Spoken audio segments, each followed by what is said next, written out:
Conversemos acerca de la disnea. La disnea no es más que la sensación subjetiva de dificultad para respirar. Es uno de los síntomas más comunes por los cuales los pacientes asisten a consulta y que pueden desencadenarse aún en medio del centro hospitalario y que indica alarma en algunos casos. Pero el problema con la disnea es que tiene múltiples causas. Entonces se hace difícil diferenciar cuando una disnea es por una razón cardíaca o cuando es por una razón respiratoria. Por eso estamos acá para diferenciarla. Por ejemplo, si yo tengo una disnea de origen cardíaco, esta se va a intensificar con cambios de posición. Es decir, si yo cambio abruptamente de una posición a otra, me va a provocar una dificultad para respirar. En cambio, en la respiratoria no. El paciente con disnea respiratoria, él está tranquilito, no importa, él cambia de posición, pero no pasa nada. La posición atenuante al dormir, es decir, cuando el paciente está acostado, cuando está dormido, ¿qué es lo que calma su disnea? Si el paciente tiene una disnea de origen cardíaco y él de repente aparece una disnea, la mejor posición que él va a utilizar es la de semisentado, es decir, la posición ortopnéica.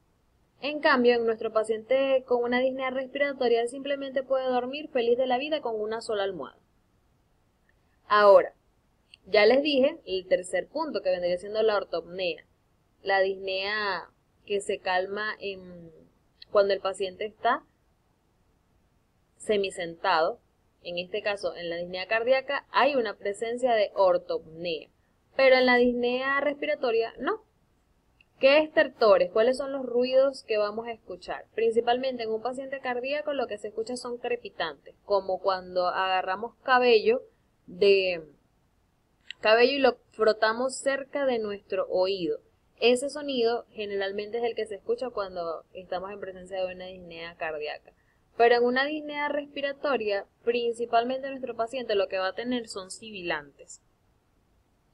La disnea paroxística nocturna va a estar presente en el paciente cardíaco, es decir, es esta disnea que despierta al paciente después de que ha conciliado el sueño. Y la respiratoria no tiene esta presencia de disnea. ¿Cuál es la constitución física del paciente? ¿Cómo yo veo a mi paciente al ojo por ciento? En un paciente con disnea cardíaca, él va a ser un poquito gordito. En este caso se llama pícnico. Y si mi paciente tiene una disnea respiratoria, lo más clásico es que mi paciente sea delgado, leptosómico, asténico, son sinónimos. Y las causas son las que vamos a ver ahora, que son una de millones de causas, pero vamos a leerlas acá rapidito.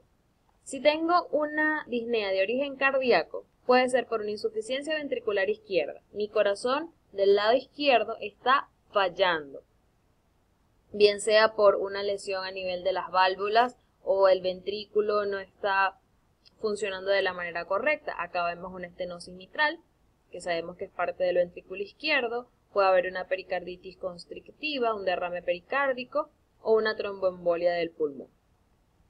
Ahora, si mi causa es respiratoria, están las primarias y las secundarias.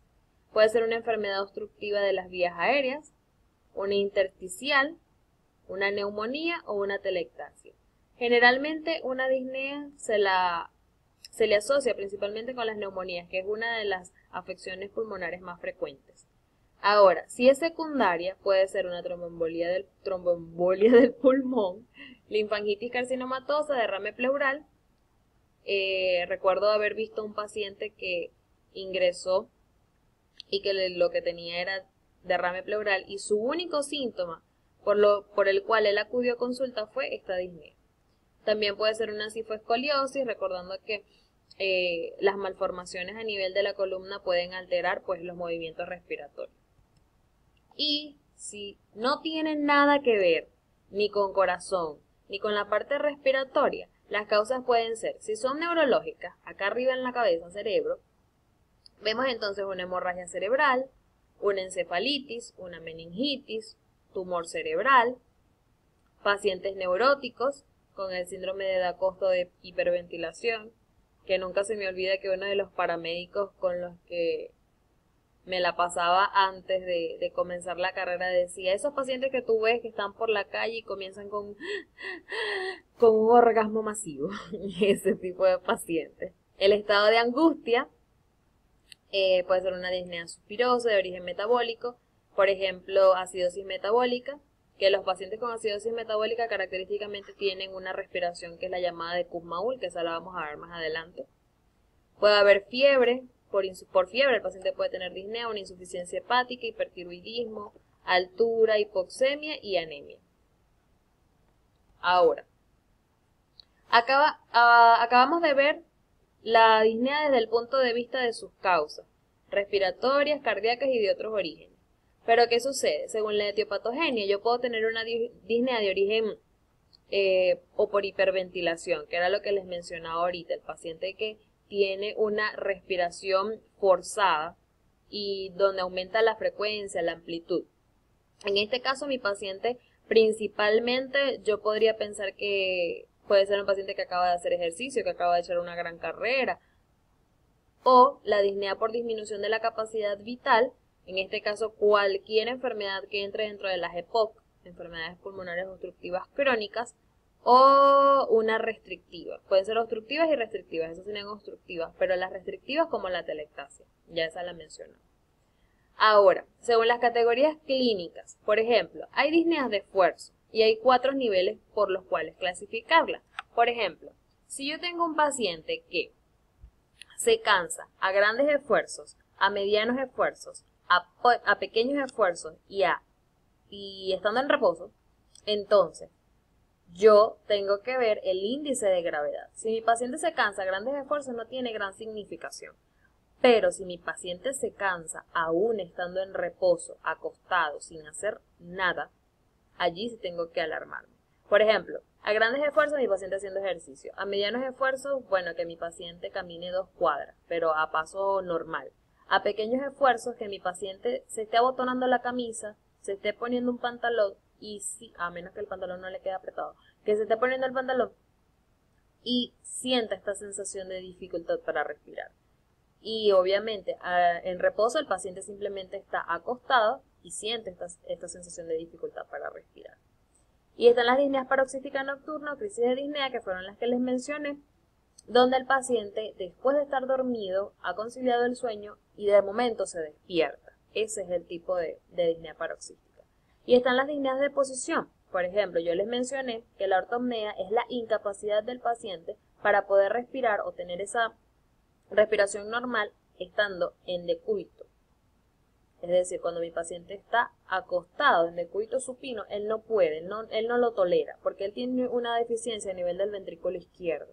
Entonces, el fracaso de ese ventrículo izquierdo le impide al paciente tener una posibilidad de permanecer acostado y respirar bien, sino que tiene que acostarse. Sentarse. Si él no se sienta o está semisentado, se le va a hacer imposible respirar de verdad. En la trepopnea es mi paciente, por ejemplo, si tiene un derrame pleural del pulmón derecho, ¿qué es lo que va a suceder? Si yo tengo una dificultad para respirar en decúbito lateral, es decir, de lado, yo solamente lo voy a calmar acostándome del otro lado. Entonces, para calmar la ortopnea me tengo que sentar. Para calmar la trepopnea me tengo que colocar del otro lado. Y la platipnea es la imposibilidad para respirar tranquilamente estando en posición erecta o en bipedestación. Al paciente se le dificulta mucho esto. Ahora, vamos a ver un video. Aquí se me van a dar un pequeño chance para que vean el video acerca de la respiración de Cheyne-Stokes. Les voy a explicar. La respiración de Cheyne-Stokes no es más que aquella respiración que se produce donde mi paciente va a tener un aumento en la amplitud y frecuencia de la respiración y después va a disminuir. Eso es lo que ustedes van a ver. O sea, va a tener aumento de la frecuencia y de la amplitud y después progresivamente va a ir disminuyendo hasta llegar a un periodo de apnea, es decir, donde él no va a respirar absolutamente nada. Ese periodo de apnea va a durar entre 20 y 30 segundos y posterior a esto va a volver a comenzar ese periodo donde aumenta y disminuye. Este tipo de respiración es característico de procesos como insuficiencia cardíaca izquierda. Ahora vamos a ver de qué se trata. Presten atención al video.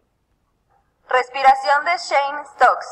Esta respiración se caracteriza por un patrón que oscila lentamente entre hiperventilación e hipoventilación.